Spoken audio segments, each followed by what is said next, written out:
Breaking లో చూస్తున్నాం. Telangana cabinet భేటీ కొనసాగుతోంది. స్థానిక సంస్థల ఎన్నికలపై కేబినెట్ లో ప్రత్యేకంగా చర్చిస్తున్నారు.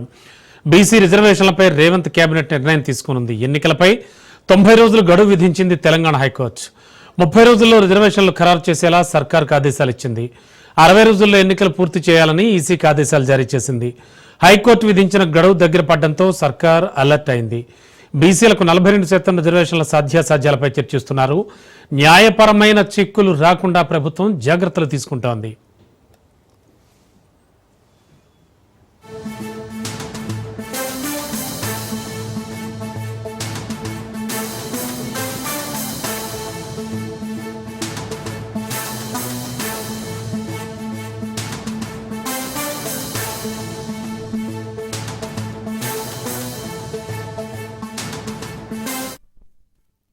బ్రేకింగ్ లో చూస్తున్నాం. తెలంగాణ కేబినెట్ భేటీ కొనసాగుతోంది. స్థానిక సంస్థల ఎన్నికలపై కేబినెట్ లో ప్రత్యేక చర్చ జరుగుతోంది. బీసీ రిజర్వేషన్లపై రేవంత్ కేబినెట్ నిర్ణయం తీసుకునుంది. ఎన్నికలపై 90 రోజులు గడువు విధించింది తెలంగాణ హైకోర్టు. 30 రోజుల్లో రిజర్వేషన్లు ఖరారు చేసేలా సర్కార్కు ఆదేశాలు కూడా ఇచ్చింది. 60 రోజుల్లో ఎన్నికలు పూర్తి చేయాలని ఈసీకి ఆదేశాలు జారీ చేసింది. హైకోర్టు విధించిన గడువు దగ్గర పడడంతో సర్కార్ అలర్ట్ అయింది. బీసీలకు 42% రిజర్వేషన్ల సాధ్యాసాధ్యాలపై చర్చిస్తున్నారు. న్యాయపరమైన చిక్కులు రాకుండా ప్రభుత్వం పలు జాగ్రత్తలు తీసుకుంటోంది.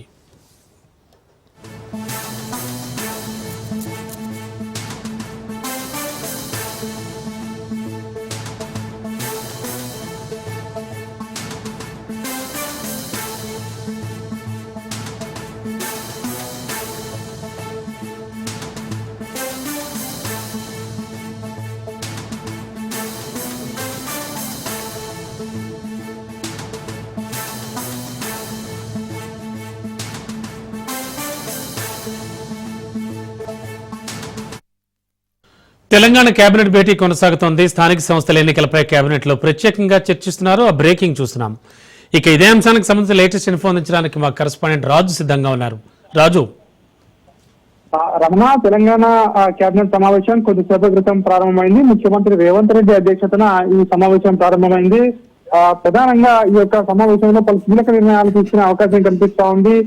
ఇప్పటికే ఏదైతే హైకోర్టు కూడా స్థానిక సంస్థల ఎన్నికలు 90 రోజుల్లోగా అంటే 3 నెలల లోపల పూర్తి చేయాలని చెప్పేసి ఇప్పటికే రాష్ట్ర ప్రభుత్వానికి గడువు విధించిన నేపథ్యంలో ప్రస్తుతం ఈ టాపిక్ పై తెలంగాణ కేబినెట్ సమావేశంలో హాట్ గా చర్చ నడుస్తున్నట్టుగా కూడా తెలుస్తా ఉంది. ఎందుకంటే ఇందులో భాగంగా 30 రోజుల్లో రిజర్వేషన్లను కూడా పూర్తి చేయాలని చెప్పేసి కూడా ఇప్పటికే హైకోర్టు ఆదేశాలు ఉన్న నేపథ్యంలో రిజర్వేషన్ల ఖరారుకు కేవలం రాష్ట్ర ప్రభుత్వం దగ్గర 10 రోజుల సమయం మాత్రమే మిగిలి ఉంది. ఈ 10 రోజుల లోపల ఇటు రిజర్వేషన్ల ఖరారు చేయాలి, మిగిలిన 2 నెలల లోపల ఈ స్థానిక సంస్థల ఎన్నికలను కూడా పూర్తి చేయాల్సి ఉంటుంది. కాబట్టి దీనిపై సుదీర్ఘంగా ఏదైతే చర్చ కొనసాగుతున్నట్టు కూడా మనకు తెలుస్తా ఉంది. ప్రధానంగా బీసీలకు 42% రిజర్వేషన్లతో ఎలక్షన్స్ కు వెళ్తామని చెప్పేసి ప్రభుత్వం పదే ప్రకటిస్తున్న నేపథ్యంలో ఏ విధంగా 42% అమలు చేయాలి అనే దానిపై, దాని యొక్క రిజర్వేషన్ల సాధ్యాసాధ్యాలపై ప్రధానంగా చర్చ అయితే హాట్ గా నడుస్తా ఉంది. ప్రధానంగా న్యాయపరమైనటువంటి చిక్కులు లేకుండా కూడా రాష్ట్ర ప్రభుత్వం ముందుకు వెళ్లాలని చెప్పి భావిస్తా ఉంది. ఇందులో 2 ఆప్షన్స్ ను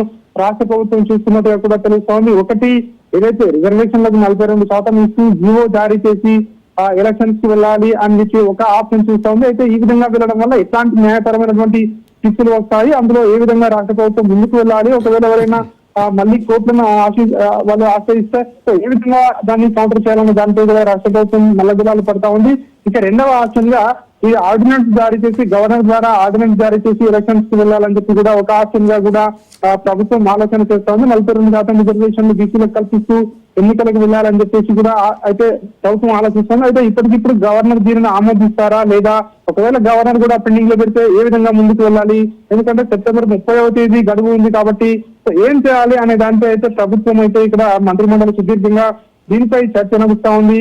ప్రధానంగా న్యాయపరమైనటువంటి చిక్కులు లేకుండా కూడా ఈ రిజర్వేషన్ల 42% రిజర్వేషన్లు ఇస్తూ ఎలక్షన్స్ కి వెళ్ళాలని చెప్పి కూడా ప్రభుత్వం మీద భావిస్తోంది. దీనికి సంబంధించి ప్రభుత్వం అయితే గతంలో ఏదైతే అసెంబ్లీ ఇక్కడ బీసీ రిజర్వేషన్లకు సంబంధించి తీర్మానం చేసి అది కేంద్ర ప్రభుత్వం పంపించడం జరిగింది.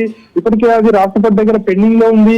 ఎందుకంటే బీసీలకు 42% రిజర్వేషన్లు కల్పిస్తే రాష్ట్రంలో 50% రిజర్వేషన్ల సీలింగ్ అనేది దాటిపోతుంది. సో ఇప్పటికే ఏదైతే సుప్రీంకోర్టు తీర్పులకు అనుగుణంగా 50% రిజర్వేషన్లు మించకూడదని సుప్రీంకోర్టు తీర్పులు ఉన్నాయి కాబట్టి 50% మించుతుంది కాబట్టి దీన్ని రాష్ట్రపతి 9th షెడ్యూల్ లో పెట్టాల్సి ఉంటుంది. సో దీనికి కేంద్ర ప్రభుత్వం ఒప్పుకునే పరిస్థితి ఇప్పుడు ఉందా లేదా అన్న చర్చ కూడా కొనసాగుతా ఉంది. దీనికి సంబంధించి ఇప్పుడైతే ప్రస్తుతం అయితే కేబినెట్ సమావేశంలో హాట్ గా చర్చ అయితే నడుస్తా ఉంది. దీనికి సంబంధించి రాష్ట్ర ప్రభుత్వం ఏ విధంగా ముందుకు వెళ్ళాలి, ఎట్టి పరిస్థితుల్లోనూ 42% అంటే గతంలో ప్రభుత్వం ఏదైతే ఎన్నికల్లో హామీలో భాగంగా కామారెడ్డి డిక్లరేషన్ లో భాగంగా 42% రిజర్వేషన్లు స్థానిక సంస్థల ఎన్నికల్లో బీసీలకు ఇస్తామని చెప్పి ఏదైతే మాట ఇచ్చిందో దానికి అనుగుణంగా కూడా అసెంబ్లీలో తీర్మానం చేసి కేంద్ర ప్రభుత్వాన్ని పంపడం జరిగింది. ఎట్టి పరిస్థితుల్లోనూ 42% రిజర్వేషన్లు ఇచ్చి తీరాల్సిందేనని చెప్పేసి కూడా మంత్రులు పట్టుపడుతున్నట్టుగా కూడా తెలుస్తా ఉంది. దీనికి సంబంధించి ఒకవేళ రిజర్వేషన్ కనుక ఇవ్వకుంటే ఖచ్చితంగా స్థానిక సంస్థల ఎన్నికల్లో ప్రభుత్వానికి ఎదురు దెబ్బ తగిలే అవకాశం ఉంటుందని చెప్పి కూడా ప్రభుత్వం అయితే భావిస్తోంది. దీనికి సంబంధించి సుదీర్ఘంగా అయితే మంత్రి మండలి సమావేశంలో చర్చ హాట్ గా నడుస్తున్నట్టుగా కూడా తెలుస్తోంది. ఈ రోజు సమావేశంలో ఈ స్థానిక సంస్థల ఎన్నికలు రిజర్వేషన్లకు సంబంధించి ఒక క్లారిటీ వచ్చే అవకాశం మనకు కనిపిస్తోంది. రిజర్వేషన్లకు సంబంధించి ప్రధానంగా ఏ విధంగా ముందుకు వెళ్ళాలి, ఆర్డినెన్స్ ఇచ్చి ముందుకు వెళ్ళాలా లేదంటే ప్రభుత్వమే ఒక జీవో విడుదల చేసి జీవో ద్వారా ముందుకు వెళ్ళాలా అన్న ఆప్షన్లు అయితే ప్రధానంగా ఈ 2 ఆప్షన్లను చూస్తున్నట్టుగా కూడా తెలుస్తా ఉంది. ఈ అంశాలతో పాటు ప్రధానంగా ఇతర అంశాలు కూడా చర్చకొచ్చే అవకాశం కనిపిస్తా ఉంది. కానీ ప్రధానంగా స్థానిక సంస్థల ఎన్నికలపైనే ఎక్కువగా రాష్ట్ర ప్రభుత్వం ఫోకస్ చేసినట్టుగా కూడా తెలుస్తా ఉంది.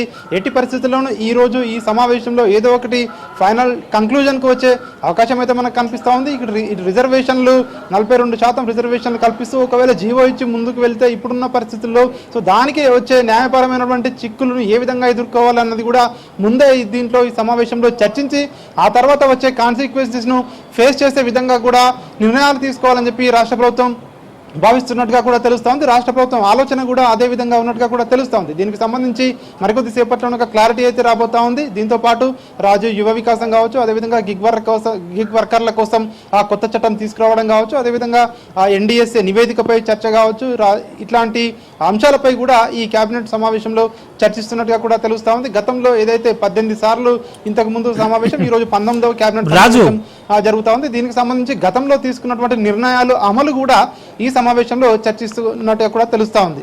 రాజు, ముఖ్యంగా కేవలం స్థానిక సంస్థల ఎన్నికలు అలాగే రిజర్వేషన్లు అనే అంశంపైనే ఇవాల్టి కేబినెట్ భేటీలో ప్రధానంగా చర్చ జరుగుతోందా? అందుకే కేబినెట్ భేటీ కూడా ఏర్పాటు చేశారంటారా మీరు చెప్తున్న దాన్ని బట్టి చూస్తే? ఎస్ రమణ, ఎందుకంటే ప్రధానంగా ఈ స్థానిక సంస్థల ఎన్నికలు వీటిల్లో ప్రధానంగా రిజర్వేషన్లు ఈ అంశాలపైనే ప్రధానంగా చర్చ జరుగుతున్నట్టుగా కూడా తెలుస్తూ ఉంది. ఎందుకంటే హైకోర్టు రాష్ట్ర ప్రభుత్వానికి ఇచ్చిన గడువు ఇప్పటికే 3 నెలల సమయంలో 20 రోజులు గడువు పూర్తయింది. ఇంకా 10 రోజుల సమయం రిజర్వేషన్లకు మాత్రమే ఉంది. మొదటగా హైకోర్టు ఇచ్చింది నెల రోజుల లోపల రిజర్వేషన్లు ఖరారు చేయాలి, ఆ తర్వాత 60 రోజుల లోపల ఎలక్షన్లు పూర్తి చేయాలని చెప్పి రాష్ట్ర ప్రభుత్వానికి ఇటు రాష్ట్ర ఎన్నికల కమిషన్కు గడువు విధించడం జరిగింది. ఈ నేపథ్యంలో చూసుకున్నట్టయితే ఇప్పటికే ఇంకా 10 రోజుల లోపల రిజర్వేషన్లు ఖరారు చేయాల్సి ఉంటుంది. గతంలో బీఆర్ఎస్ సర్కార్ ఏదైతే రిజర్వేషన్లు తీసుకొచ్చిందో 2 దఫాలుగా ఒకే రిజర్వేషన్ ఉంటుంది స్థానిక సంస్థల్లో. 2 పర్యాయాల తర్వాత మళ్ళీ అప్పుడున్న పరిస్థితిని బట్టి మార్చుకోవచ్చు రిజర్వేషన్లు అని చెప్పి గత ప్రభుత్వం చట్టం చేయడం జరిగింది. అయితే కాంగ్రెస్ ప్రభుత్వం అధికారంలోకి వచ్చిన తర్వాత ఈ రిజర్వేషన్లను మార్చాలని చెప్పి ఎందుకంటే భావించింది. ఎందుకంటే గ్రామాల్లో పంచాయతీల్లో కావచ్చు 2 సార్లు కూడా ఒకే సామాజిక వర్గానికి చెందినటువంటి రిజర్వేషన్లు ఉండడం వల్ల చాలామంది అసంతృప్తి వ్యక్తం చేసే అవకాశం ఉంటుందని చెప్పి కూడా ప్రభుత్వం భావించింది. ఈ నేపథ్యంలోనే కొత్తగా రిజర్వేషన్లు అన్నీ కూడా మార్చాలని చెప్పి ప్రభుత్వం భావించింది. దానికి తోడు 42% రిజర్వేషన్లు కూడా తీసుకురావడం వల్ల మళ్ళీ రిజర్వేషన్లు అన్నీ కూడా షఫిల్ అయ్యే అవకాశం ఉంటుందని చెప్పి ప్రభుత్వం భావించింది. ఈ నేపథ్యంలోనే ఈ 42% రిజర్వేషన్కి సంబంధించి ఎటు తేల్చుకోలేదు రాష్ట్ర ప్రభుత్వం. ఇప్పటికే కేంద్ర ప్రభుత్వానికి అసెంబ్లీ తీర్మానం చేసి పంపించింది. కానీ ఇప్పుడున్న పరిస్థితుల్లో రాష్ట్ర ప్రభుత్వం ఏ విధంగా ముందుకు వెళ్ళాలి అనేది మాత్రం ఇక్కడ కీలకంగా మారింది. సో దీనికి సంబంధించే ప్రధానంగా చర్చ జరుగుతున్నట్టుగా కూడా మనకైతే తెలుస్తా ఉంది. Okay, thank you Raju.